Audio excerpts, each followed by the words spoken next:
What do you think are some myths or misconceptions? I think it's interesting when you do it that I'm sure you get a lot of questions that people are like, oh, they think it is completely different than what it actually is, or Mhm. people that don't make it. Why would you think that people would give up or even fail to try to do this? I would say altitude. Altitude's probably number one.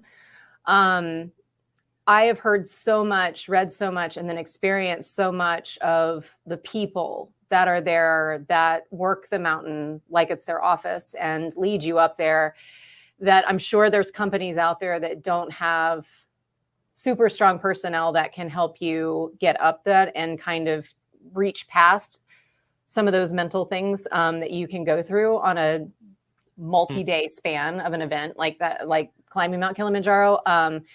But I think for the most part, it's altitude. And the CEO, who's basically he's the leader of the entire expedition, which in our case was Gideon. They're also very much trained to identify any altitude sickness issues at all. So your vitals are taken in the morning and at night before you go to sleep.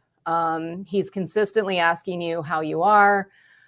His assistant lead that's the person who's training to become a lead at some point, is constantly asking you how they are. They're looking at your eyes. They're looking at how you act. They're looking at how much water you take in. So it's the entire management of what he had to deal with on a daily basis of just making sure we're okay.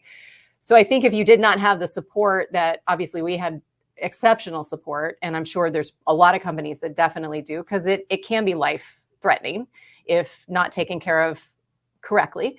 I think altitude would probably be the number one thing.